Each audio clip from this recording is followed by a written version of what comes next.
So the first practice that I'd like to talk about to practice to increase the capacity for unconditional love in your life is know yourself and own your power. And that is the most important and it's the foundation upon which you can build the other practices. But I cannot overemphasize how important that is. So what does it mean to know yourself and own your power? Basically, you want to get to know yourself like you are your best, your favorite lover, like you are your most beloved. So you want to understand everything about you, the minor details. And often we think, oh, I know myself, but sometimes there are these blind spots that we're not aware of. And that's where all the magic is hidden. So know yourself means to study yourself as you study your most beloved. Get to know yourself beyond the stories. Because when somebody asks you, who are you? Most people say their name, their profession, their job, their family, their country, their religion. But all these are stories. They don't define who are you at the core. And stories are important, of course, to function in society. But you want to know yourself beyond the stories.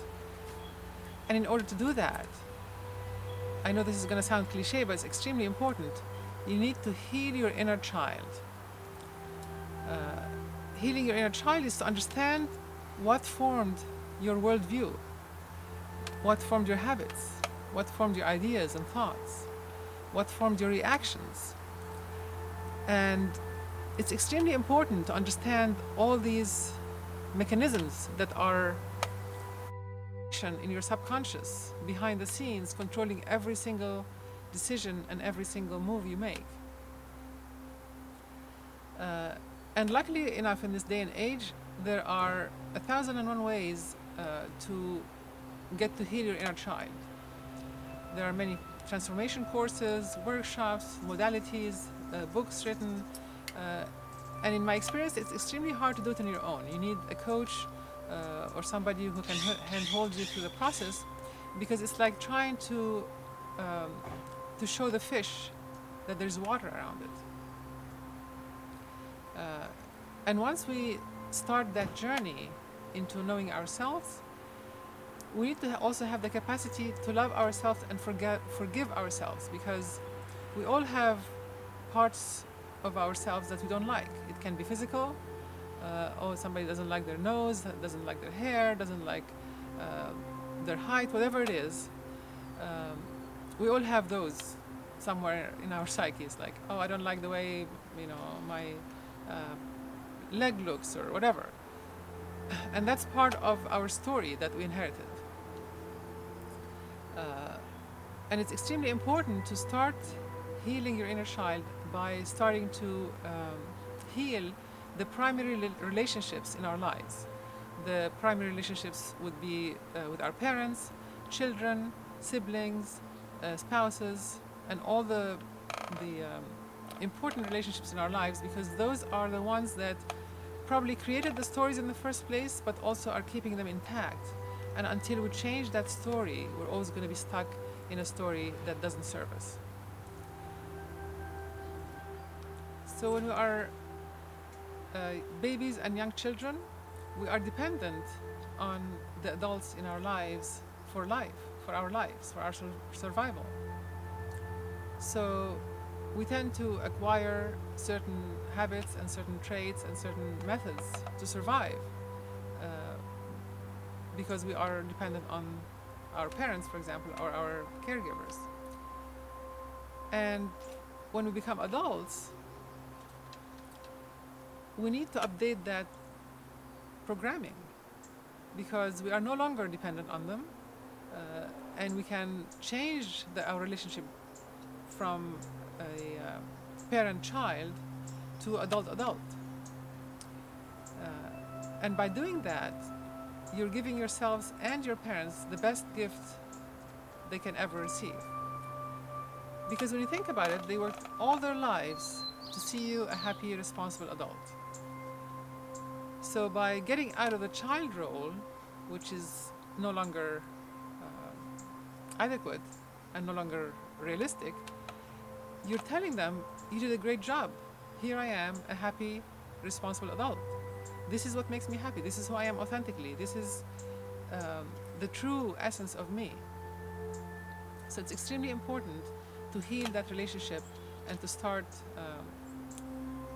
that adult relationship with your parents. Otherwise, it's extremely hard. It's like trying to go up a mountain while carrying a burden of your old self and your old stories that no longer fit you, and you're trying to walk uphill with a huge burden. And of course, it's easier said than done because it requires a lot of soul searching and transformation work and courage to discover those dark areas in your psyche that no longer serve you, that you want to change, and you also want to share with your loved ones.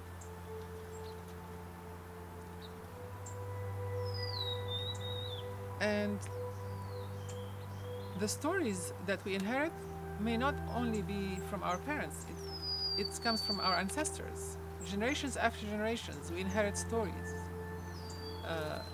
We need to ask if these stories are realistic, are real, are happening in the here and now, or is something that we inherited that no longer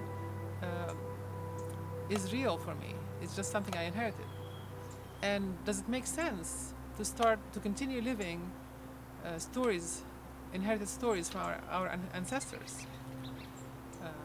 And if it doesn't, then it requires a lot of forgiveness for yourself, for your parents, and all your ancestors. Part of knowing yourself is also to know your triggers and be patient with healing them, because we all have triggers. We're going about our daily lives and something happens completely out of our control, and it throws us off and we react in a negative way. I feel sad, angry, upset. All these negative emotions are bubbling up in my body, and I do something that I might later regret, or it might cause harm to myself or others. So these are all triggers that are actually gifts, if we choose to look at them as such, that can expose and give us the chance to heal unexamined areas of our subconscious. Every single fear we have is a guiding light, is a teacher that can teach us a lot about ourselves and our programming. And it's an opportunity to grow. So instead of running away from fear, I would invite you to try and face it head on and ask fear, what is it trying to teach you? What lesson is there for us to grow from? It might not always be feasible, but you can take it in smaller doses. Because again, if you're, let's say, an aspiring tennis player, you start by practicing the basics first. You don't start by, going into a match with a world champion. You start by practicing with people your own level. So it's the same with fear. So you start practicing with easier chunks. And as you strengthen that muscle, you can go on to bigger and bigger challenges. Knowing yourself is to know your triggers and be patient with healing them. But also, don't take responsibility for other people's feelings. Because by taking responsibility for other people's feelings, you are depriving them from a great opportunity for growth. And that does not mean to dump on people.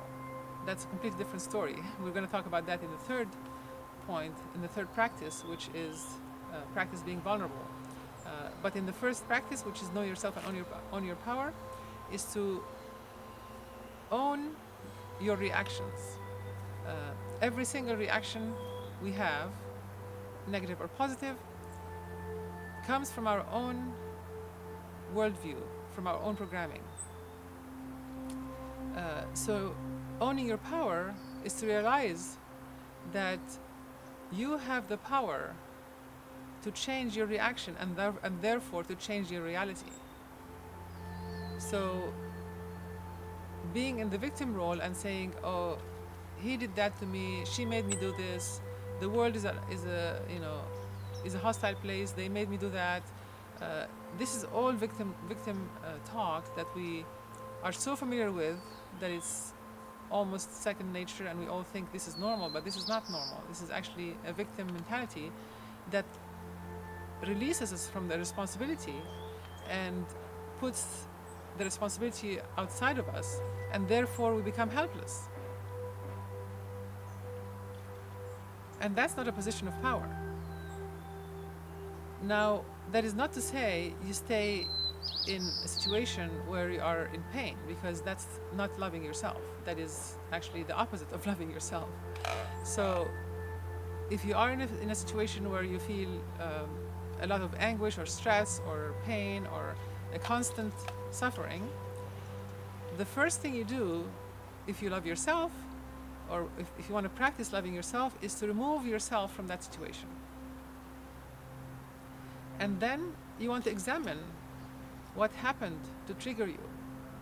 And if that trigger is something that you can change into a positive reaction. And owning your power is to understand that you are fully responsible for your emotions and your thoughts and your reactions.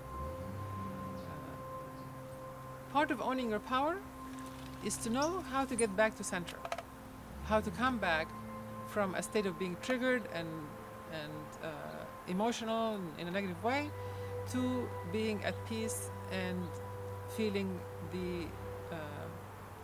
your center and your groundedness, and being in touch with that infinite resource of love in your heart.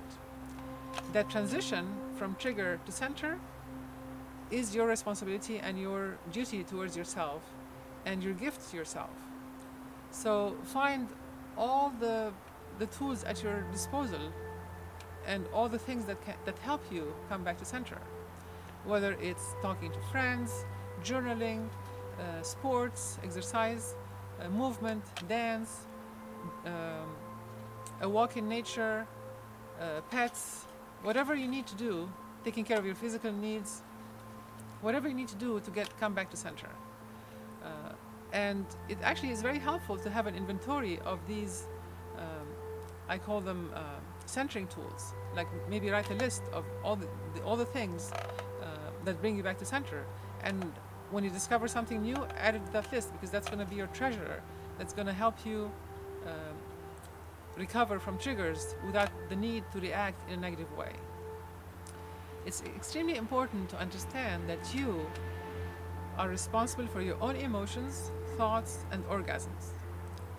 Learn what you and your body need and want, and explicitly ask for it. Don't waste your energy in the victim role. Forgive and move on. But forgive does not mean to suppress, ignore, deny, or numb any negative emotions. Because the more if you do that to them, they're going to control you from the background. They're going to be the hidden hand that's controlling your reactions. It's much healthier to face these emotions, sit with the pain, because fear is like a cloud. If you face it head on, it's going to pass. And then you ask yourself, how can I learn from that fear? What is the lesson for me? All these negative emotions are your guiding lights. Ask fear what it's trying to teach you. And that's the first practice towards unconditional love. Know yourself and own your power. For the second practice, let's go to the next video.